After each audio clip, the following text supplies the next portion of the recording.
about all things Messianic Judaism. Each episode, we will be sharing our opinions as we tackle some of the biggest issues in Messianic Judaism. Now here's your hosts, Rabbis Eric, David, Jonathan, and Toby. Hey guys, thanks for joining us for another episode of the MessianTics Podcast. We are excited to dive into another conversation. This one a bit different, not necessarily a direction we were expecting to go, as at the time of this recording, Rabbi Eric and myself are supposed to be in Israel. We were supposed to fly out on the 14th of April and come back on the 21st of April. Statement, which I've heard other rabbis use, that April to go and to connect with friends and ministry connections that we have in Israel, to hopefully be an encouragement and minister to them and bring blessing to them and such. And unfortunately, if you have not paid attention to the news in the past week or two, unfortunately, Iran decided that they were going to launch an attack at Israel. And it was a multi kind of faceted attack. It was both out of Iranian soil as well as from the Houthis and Hezbollah as proxies of Iran into Israel, in response for Israel taking out a couple of IRGC higher-ups in an Iranian military base in Syria that they keep purporting on the news as Israel took out an Iranian embassy, but it was not. It was actually an Iranian military base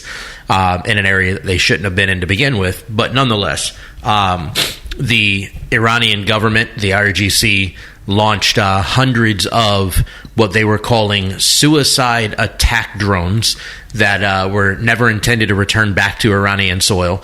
They launched cruise missiles, and then there were a ton of rockets by Hezbollah and such that were launched, and so on, into Israeli airspace. And thankfully, there was about 10 hours warning that Israel had, if I remember the numbers correctly, about a 10-hour warning that Israel had of this attack coming. So Israel and their organization, but also locally as an individual congregation, in that we don't have our allies were able to be prepared. We saw a massive response from and others. Now we're getting word that Saudi had some intel involvement in making sure Israel was aware of what was going on, and so on. And so Israel was able to defend against, and I think if I remember correctly, it's a 99% defense. They defended against 99% of the rockets and UAVs and such that were coming toward Israel. And as far as I know, only one was severely injured. I believe it was a 10-year-old Bedouin girl was injured in one of the ordnance that hit the surface. So I mean, it was a really rough night overall in Israel. Moving into the 14th of April there. And so Rabbi Eric and I had a pretty substantial conversation on trying to determine what we were going to do, because while this attack is happening, it's here in the States, it's probably about 5:30, 6 o'clock in the evening. Our flight is the next morning at 6 a.m. out of Pensacola to fly to Miami, and then about 2 p.m. out of Miami to fly to Israel. And we're sitting here 12 hours out from our flight out of Pensacola going, what's going to happen? Are we going to have a flight out? Are we going to are they canceling the flights? Are we going to postpone? What are we going to do? And kind of went back and forth, and I guess it was about 9 o'clock or so Saturday night that we ended up deciding, for precaution's sake, to cancel the trip. Right, and it wasn't so much that because we had these long discussions, and we had a million text messages and emails and phone calls from people calling us to find out what we were going to do, but our discussion wasn't about are we afraid to go, or are we afraid to get hurt while we're there, because the reality is, if it's your time, it's your time. Doesn't matter whether you're on I-10 in Florida or you're in Israel. Our concern was that we would either not be able to get there and be stuck in Miami or trying to find flights back, or we would get to Israel and they will be actually in full-scale war with Iran, and we wouldn't be able to actually do the things we were wanting to do, which was to go visit people and give the donation. In the Bible, Paul said he collected an offering from different cities to bring it to Jerusalem so that they could bless the people there who were struggling and suffering. And Unfortunately, the media isn't talking a lot about the fact that there are thousands and thousands of Israelis that since October 7th had to move out of their homes and are living either in hotels or other people's houses. They're not able to go to their jobs, their work, things like that. So we wanted to be a financial blessing to especially believers in Israel. So we were going over with resources that we had gathered from donations from people to hand directly to while praying for people there. And we were concerned that we would get there, get stuck in a hotel for a week, not be able to accomplish what we went for, and then fly back not being able to complete what we wanted to do. Yeah. And probably one of the worst things out of it all was waking up on Sunday and seeing that Israel had, let me rephrase, worst things to us. Right. Israel being attacked was pretty bad if you live in Israel. But one of the worst realities to us was when we woke up Sunday morning and we're looking at the news and information, and about 7 hours after closure, Ben Gurion opens back up, and all flights for that day are scheduled on time and so on. And we're like, well, did we just mess up? Should we have not made a rush decision? Should we? But the truth of the matter was that in hindsight, it's always easy to look back at stuff and go, oh, well, we could have done this different. But we were looking at it with several factors in hand, those that Rabbi Eric mentioned, but also the fact that, we have family and congregation and stuff here that we are responsible for. And there's a point in time where you've got to factor, is it a wise decision to put yourself in a potentially war zone dangerous scenario or not, which honestly I would do in a heartbeat for Israel. Like, I would be there in a heartbeat, but this was a bit of an awkward scenario to try and figure out. But nonetheless, as we talk today, one of the things that wanted to talk about was, I don't know if you've paid attention to history or not, but this is the first time in the history of Iran as Iran that they've ever launched an attack direct on Israel from their own soil. They've threatened countless times over the decades, but this is the first time in history that Iran launched a direct attack on Israel from their own soil. It's usually them funding proxies like Hamas or Hezbollah or the Houthis or whoever else, ISIL and so on. But this is the first time they've done it directly out of their own turf, out of their own soil, which is a huge escalation in the grand scheme of things. And we can look at it and go, and this is something I've said, is it's interesting that they gave 10-hour warning. They launched very slow UAVs. It was obvious Iran had to be aware that Israel was going to be able to defend against this, and it wasn't going to be a major problem. And I think on one hand, Iran was kind of trying to save face because their military base got hit by Israel. Their IRGC higher ups got hit and taken out by Israel. By the way, one of which was directly involved in the funding and planning of the October 7th attacks. And the recent attacks on American soldiers in Iraq and Syria. Yeah, which is specifically why Israel hit this location, was to get that individual.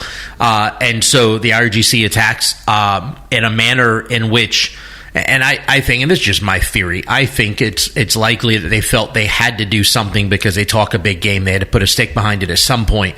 But they also really didn't want to get into a mix with Israel in a legitimate way, because I don't know that Iran can hold up to Israel. If Israel really goes after them, I don't know that Iran can hold up. And I definitely know they can't hold up if Israel's allies get involved as well. Yeah, I can tell you, and I hope Toby will share his perspective on this also, because both David and I were heading to Israel when this happened, but Toby wasn't in that kind of investment, but dealing with this from, and I don't want, and we will get into some of the historical or some of the political ramifications of this, but I really want to talk about this from the position of being people of faith, and because the response that I've seen from believers has been interesting, because, for instance, I've heard people say, Israel should just nuke Iran and kill all of them. And while in my flesh, as a Jew,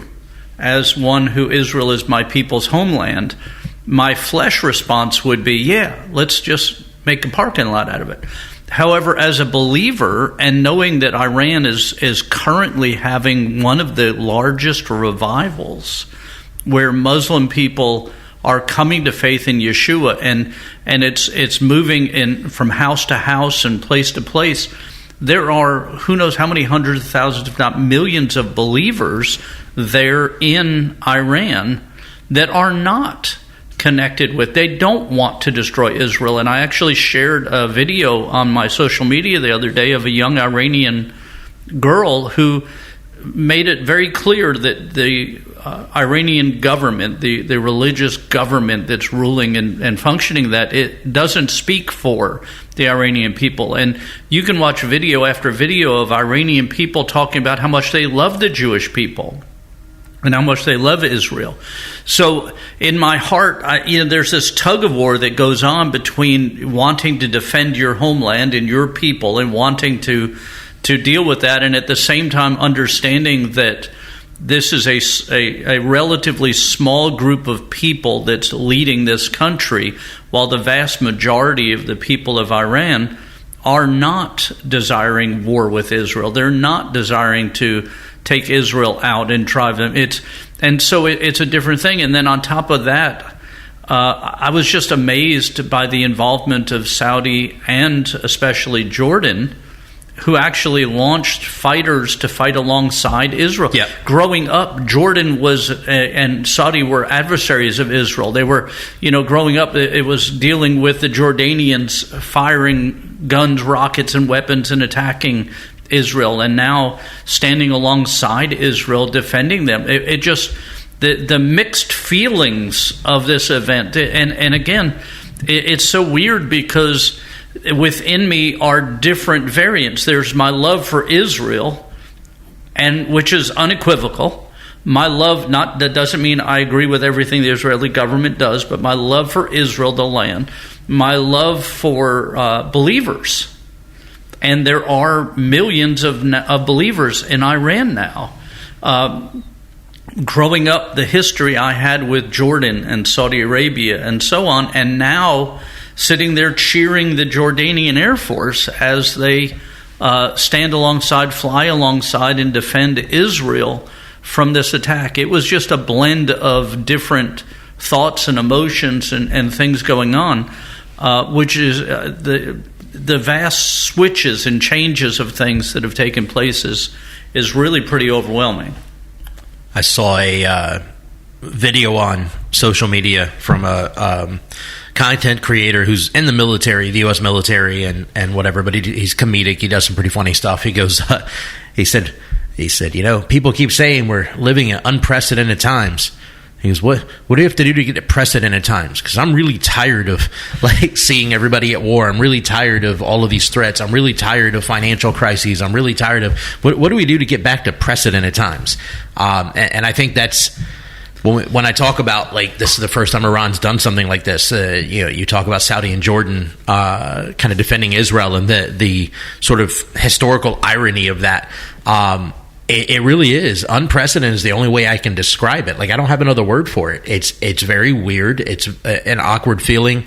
I mean, on one hand, you look at it and go, okay, this kind of feels a lot like end time prophecy really starting to boil over, and it might be. And I think in a lot of ways it is. But at the same time, I think every generation since John wrote Revelation felt that it was their time. That their day was the day. And so I don't think we're necessarily special in that sense that, that's not to say it's not. I think we're a lot closer than they were 2,000 years ago, but still. But it definitely has this feel of something bigger. Right. And it's a weird thing. I was talking with a good friend of ours who lives in Israel.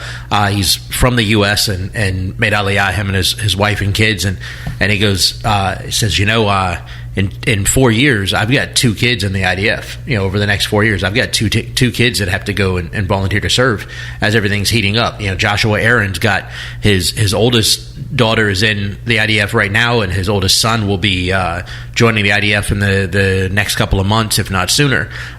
So it's a very real thing, and lots of other people that we have connections with that have children that are in the military right now.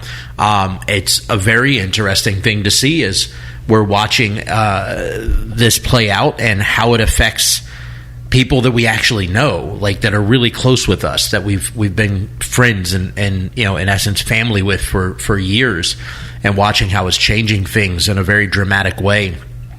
And I don't know, I mean, my feelings are weird. Like, I agree with you. There's this one side of me that's like, oh, just go wipe them all out. But then the realization that something like 70% of Iran, like, yes, there's a lot of believers in Iran. There's a growing revival in Iran. There's still Jewish people in Iran.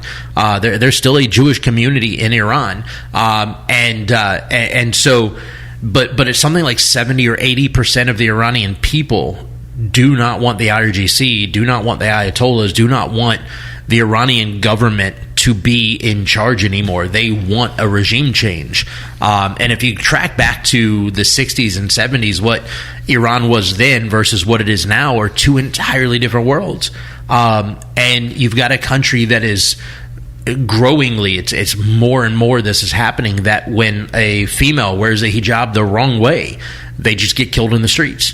Somebody does something wrong, they lynch them from a crane in the middle of the public square. It's an absolutely insane environment. And so part of me is like, oh, just go and wipe everything out. But the other part of me is very much like, hey, there are real lives at stake here that have nothing to do with what the Ayatollah, what the IRGC is doing, that have nothing to do with what is happening there, that need to be in consideration. And beyond that, what about the good news?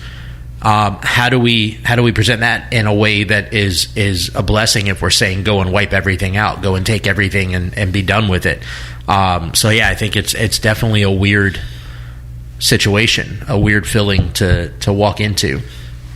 Yeah, I find it. Go ahead, Toby. Yeah. So I like I said, I wasn't going to Israel when it was happening. I wasn't part of that situation. I don't know.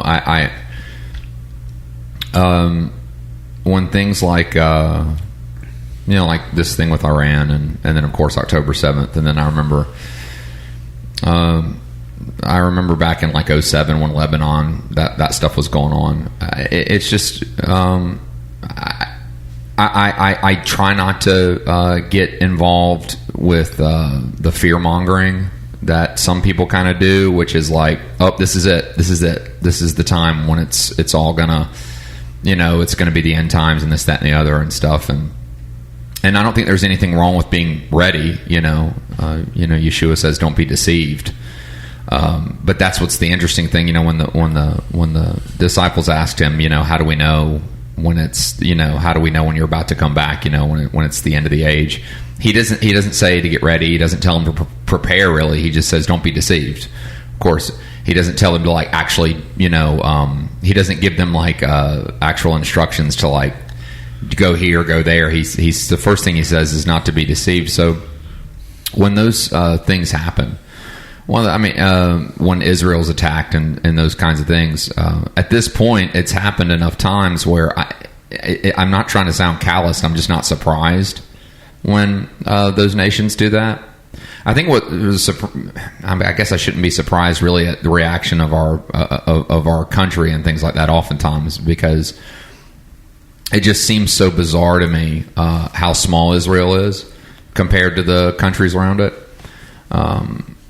And it makes sense. It doesn't make sense to me that people would criticize Jewish people in Israel when there's so many people around the world that have their own homeland. Like Russians have Russia, and the English have England, and Americans have America, and of course America is a melting pot. But Canadians have Canada, and there's all these African countries, and Brazilians have Brazil, and things like that. So Jewish people can't have Israel. It boggles my mind. It seems so unfair. Well, it is unfair. It doesn't seem that way. It is.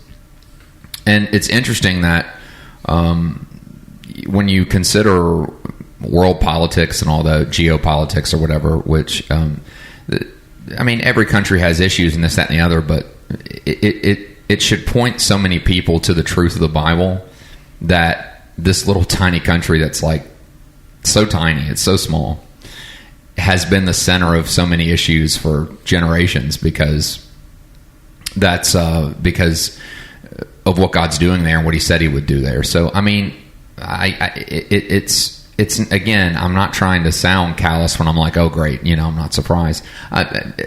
It just doesn't surprise me because of what Scripture says Israel would be involved in. That it would be kind of like this, God's timepiece, for the prophetic, implications of what's going to happen in the world and stuff, and where Yeshua is going to return there. So there's always going to be this heartbeat there, prophetically. I think the first thing you do is you pray for the peace of Jerusalem. You pray for the peace of Israel and all those things. The thing is, though, is that when I consider things like, because it is a very helpless feeling, well, especially like for me, like I don't like at this point I can't move there. I'd love to live there one day. At this point, I would love to do that one day, Lord willing. But and I do have friends that live there and stuff. But when I think about, it's a really helpless feeling, I think, especially in our position. I know when October 7th happened, I was on vacation with my wife, and that was awful. Like, I wanted to go home, and I wanted to go over to Israel and, and see if they would let me join the IDF and stuff. You have this moment of, like, really, but it's like, it's a very helpless feeling. So what do? You just have to do the spiritual warfare, So you pray and stuff. But I think that was how I felt. When Iran did that, it did feel different. When October 7th happened, it was just, I was enraged and again felt helpless. When Iran did that, it felt like it was kind of a show, because it was, but it was also kind of like, man, okay, so if this is Iran getting involved, then we'll get involved in this, that, and the other. And so, I don't know, I hope I'm making a point. No, my take on it was, when you're in the Messianic movement, because the church is so oblivious to a lot of it. Sometimes I think for some Christians, I think they just think Israel's another, Israel's just another country.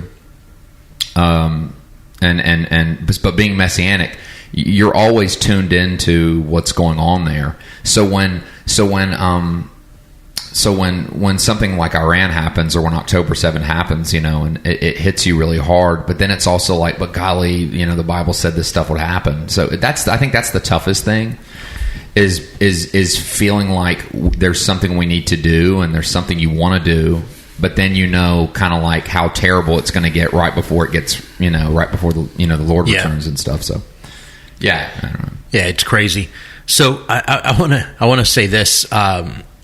First and foremost, we've talked a lot on this podcast over the period of time that it's been in existence about replacement theology and dispensationalism and so on. And I want to reiterate, I said this last night at our Bible study. I said this a couple of weeks ago at a Passover Seder that Rabbi Toby and I did for a church in the area. Look, there are so many Christians, so many in the church that believe that at the cross, God was done with the Jewish people, that all of the blessings and promises and covenant to Israel, to the Jewish people, has somehow been spiritually transferred to the Gentile church, and that he doesn't care about the Jewish people anymore.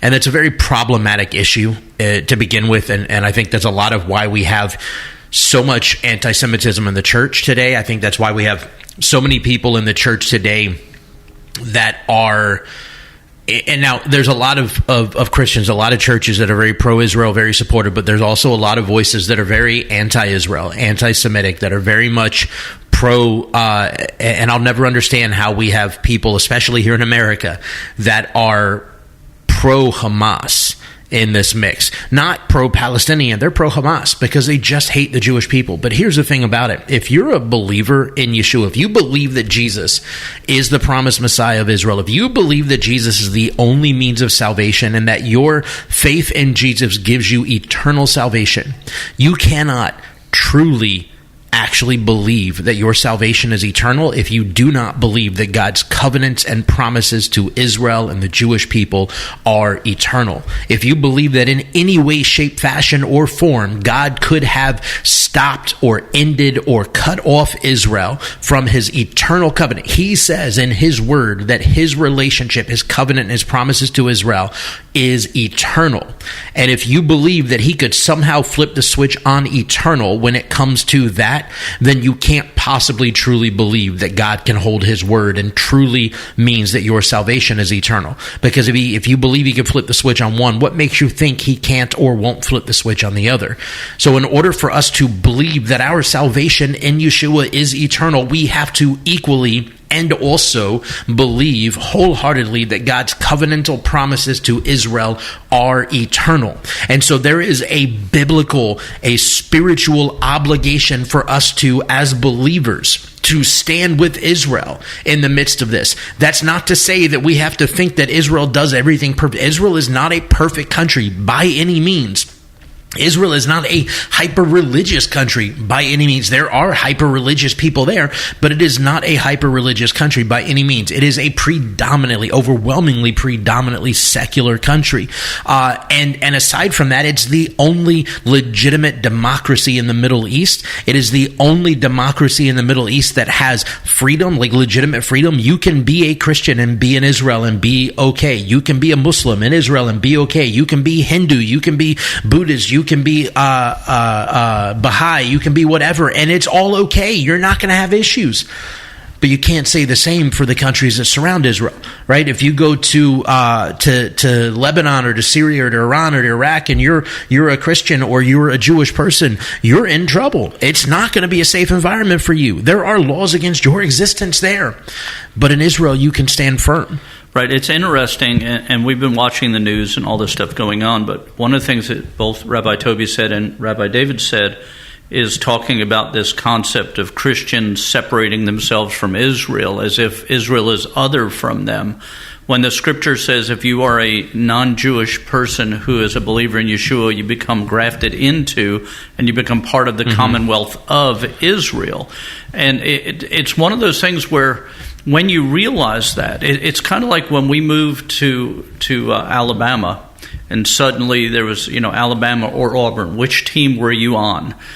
Which team did you root for? And everybody, it didn't matter if you ever attended Alabama. It didn't matter if once you became a fan of Alabama, you were part of that team, regardless of what school you went to, what state you were from, what country you were from.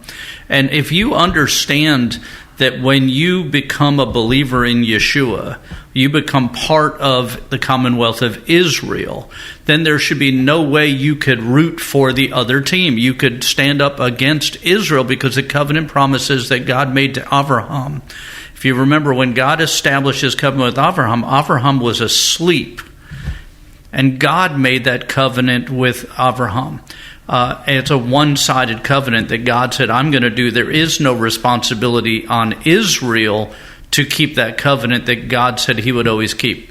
The other side of this is that we need, we're listening to, for instance, Tucker Carlson did a program recently where he was talking about the Christians that used to be in Bethlehem and how Israel has affected them and not genocide, but driven them away and all. But if you actually know what happened, Bethlehem was 80% Christian until Bethlehem was given over to the Palestinian Authority to rule.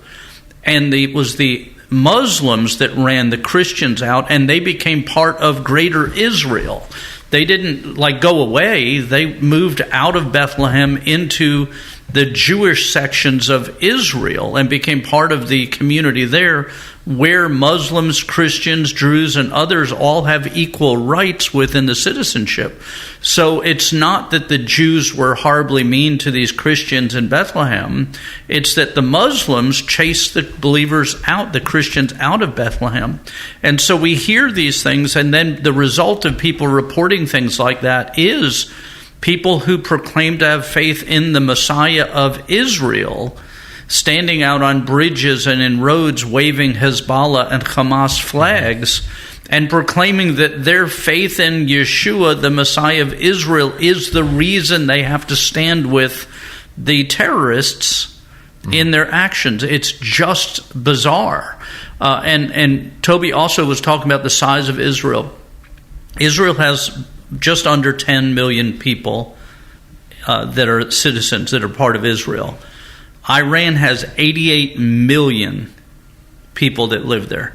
Iran is 10 times. It's the actual David versus Goliath scenario that we're seeing. And Goliath attacked Israel, and David used the David sling to defend against Goliath. And the small nation of Israel once again wins. Now, I want to say I don't believe, you can believe if you want that it was the superiority of Israel's military and the superiority of the U.S. military and the superiority of the Jordanian military and the superiority of France and England. But I believe that this was the superiority of God. Yep. And that God brought, and even military experts in Israel have written papers already on the fact that no unified military. You can't get British Air, French Air, Jordanian Air, Israeli Air Force, and American Air Force all fighting together instantly because they didn't practice this and have them all work in such chorus together to stop this attack. This is clearly a supernatural move of God that stopped those missiles. Now, he used... Just like David used a sling and a rock to take down Goliath, God used the military, the weaponry of Israel and her allies to take down those rockets. But you can't look at it and not see that there wasn't a supernatural event that took out those 100%. Rockets.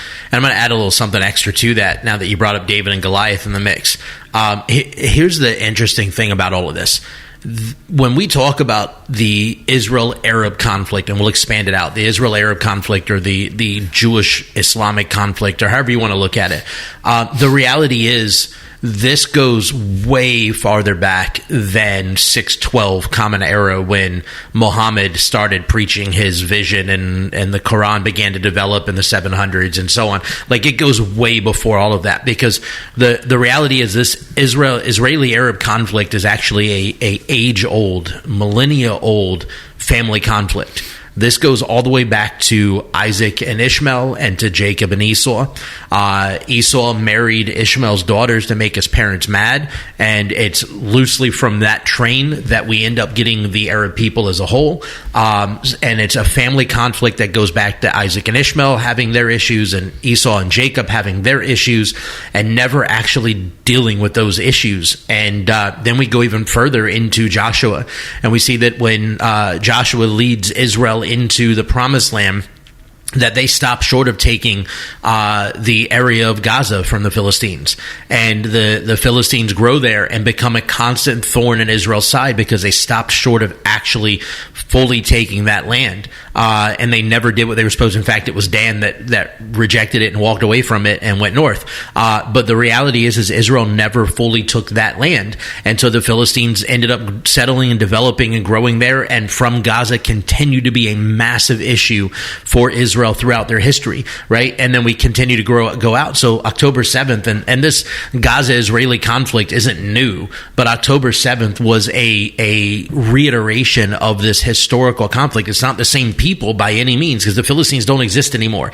The name Palestinian is just some bogus name they picked out to tug at the heartstrings of the UN and Western people and whatever. And it's important that I'm interrupting. I know, but I apologize, but I'm going to say it anyhow. The word Philistine means invader. Mm-hmm. It's the actual word means invaders. So here we have the original Philistines who were invaders into the land that weren't driven out, and now because of the Romans calling the region Palestinia, we have the rebirth of the name Philistine. And then with Yasser Arafat, we have him proclaiming to be, he was an Egyptian, but proclaimed to be a Palestinian so that he could invent a home people or a people that supposedly calls this area home. Right, called the area home, and it was their ancestral homeland. Indigenous, they say. Which is not at all true. Now, that doesn't mean that the Arab people haven't been living in and around Israel all this time. But it's important that we understand the truth of of these things. And so we see this same issue. Israel never fully conquered Gaza. They never took care of that situation back in Joshua's day, never took care of it all the way through David and Solomon and so on. And it's still the same exact issue. It's a spiritual, generational spiritual problem. At the same sense, Iran attacking Israel is nothing new either. The country Iran hasn't existed forever by any means, but do you know what an Iranian Christian calls themselves? A Persian, because they don't like to be associated with Iran, with the Iranian regime, with the IRGC, with the Ayatollahs. The Persian Empire was at the heart of the story of Esther. Right, we have Haman, who was a Persian high-ranking official. Haman was trying to slaughter the Jewish people and wipe them off the face of the earth. And yet, here again, the Iranian government, the Persian, this Persian version of this Islamic jihadi rogue nation, is trying to yet again wipe Israel off the face of the earth. And so what we see is historically these spiritual generational things keep coming back around again. And so this conflict between Israel and the Arabs is nothing new. I mean, it's something that has been lingering since biblical times and continues to fester. But ultimately, we know that it brings about the scenario that ushers in the return of Messiah in the long run. And so while on one hand, there's this heartbreaking, heart-wrenching reality to what we're seeing. I talked with another friend of mine, Jonathan Moore, who lives in the Jerusalem area, right after October 7th occurred. And we were chatting. He goes, look, if you can express anything to your friends in the church in the States, said if you can express anything, it's this. They need to understand that while the body of Messiah tends to have this notion that Messiah is coming back as the same pacifist, as the same innocent lamb being willing to be led to the slaughter, laying his life down, like we have this notion of this sacrificial Yeshua that's coming back again, like he's going to do it all over again. So, but you got to understand, the Bible tells us that when he comes back, like that was a once and done thing. He died for our sins. He passively laid his life down for our sins willingly, right? He's only doing that once. When he comes back, the Bible tells us he's coming back as a warlord. He's coming back as a warrior king prepared to lead his people into eternal victory against the forces of death and darkness. And so we need to stop praying for this, pacifist concept of God bringing peace to the region. I mean, there needs to be peace to the region, yes, but we need to pray for people to put their faith in Yeshua as their Messiah, because he is coming back as that warrior king, and we need to understand that we need to have a heart like what he's coming back with. Like, we need to have this understanding of who he's coming for and not be afraid of the fact that, yes, war and horrible things are a part of what's got to happen in advance of it. Scripture tells us terrible things are going to play out in advance of Messiah's return, and we've got to be aware, alert, and ready. And this is just a part of that. It's not comfortable. It's not awesome, but it is a part of that. I think the problem with, as far as, because both of you have talked about how Christians view it. Yeah. I know there's some that support Israel, and I know that there's some that are probably indifferent, that are just like, oh, that's really bad over there. I'm shocked that there would be any Christians that would support Hamas or anything like that. It's amazing to me. I think the problem, though, is that, and again, this is why Messianic Judaism is better than Christianity. Understand that Messianic Judaism considers itself part of the body of Messiah, which most Christians call the church. That when they refer to the church, they're talking about all the believers in Yeshua or in Jesus. The Messianic movement considers itself part of that body. The thing is, though, is that why I think Messianic Judaism is important, and I think, I guess I certainly see it as an advantage and a strength, but here's the problem. I think if you find a garden variety Christian who goes to church on Sunday and does Christmas and Easter and all those things, and they love Jesus and they believe in Jesus and they believe he died on the cross and all those things. I would love to ask them, like, so where's Jesus from? He's from Israel. What was his race? Well, he was Jewish. But I guarantee you, I think there are a lot of Christians out there, I think far too many, that if you ask them, why is that important that he's from Israel? Why is that important that he's Jewish? I think there would be some that wouldn't know how to answer that question. Because much of Christianity is they take the salvation part, which is the most important thing, but they throw away who he actually was as far as his identity. I think it's so important to ask the question, what is God like? Like, what is he like? What is his personality? What is his character? What was Yeshua like? Because, and I get when Christians say things like, it's all about Jesus. It's all about Jesus. And I'm like, what was he all about? He wept over Jerusalem. He told them specifically, he told the Jewish leadership specifically that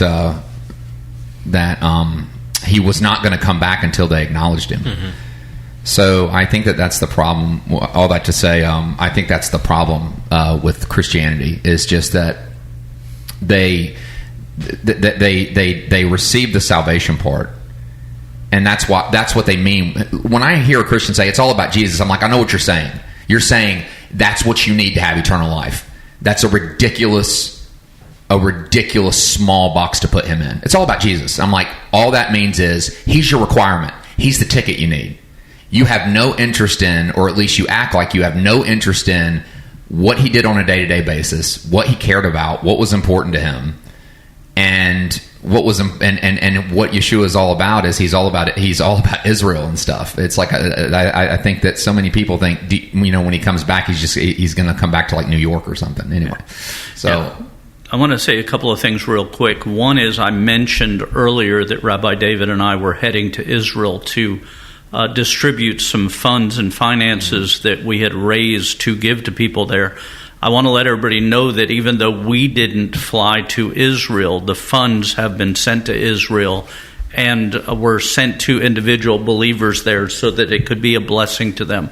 So the finance is already there. Matter of fact, one of the people that we sent funds to had just finished his 6 months down in Gaza and returned, and were getting ready to take his family away for a week just to kind of decompress and everything. And they were unbelievably grateful for the gift that we gave, because it made that trip possible for them to be able to go and do, or at least easier. Right, easier. Yeah. So I want to make sure everybody knows all the funds that were given have been distributed, or just about. There's 2 more people that have to get, but we're just waiting on their transfer information to get here.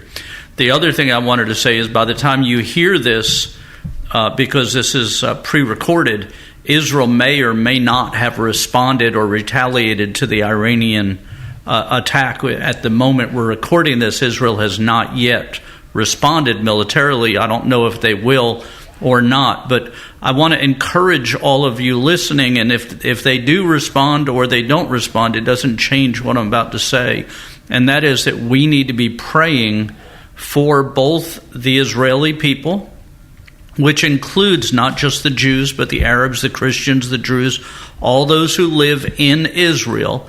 And we need to be praying for Iran and the people there, and the people in Jordan and Syria and other places that will be impacted if this becomes a greater conflict. Now, I pray that it doesn't become a greater conflict, but I do want people to understand that our hearts are for the souls of all the people in the region.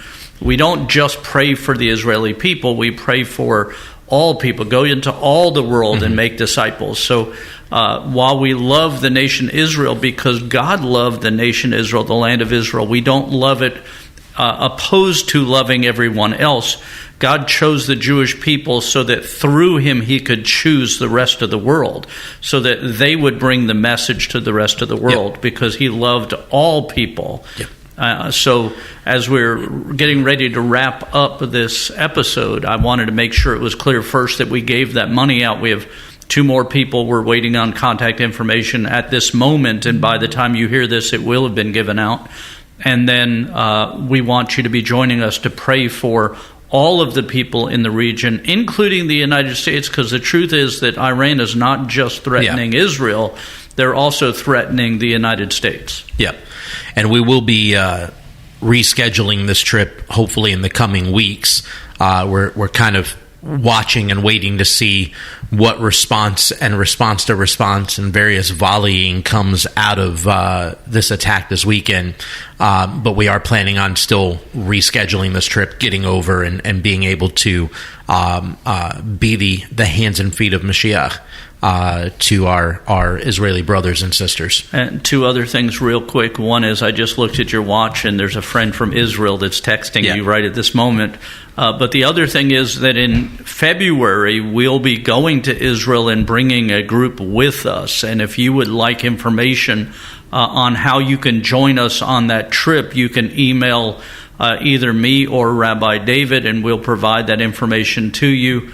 So we're wanting you to come with us if you're able to, and make a trip to Israel to see the land for yourself. And whether you're Jewish or non-Jewish, if you're a believer in Yeshua, your heart has roots in that land, and every word of the Bible that we have is based upon that land, and it will come to life before your very eyes as you walk across the land. So you can email us or Facebook message us to get to there. Emailing us is not through MessianTics, but you'll email through Rabbi.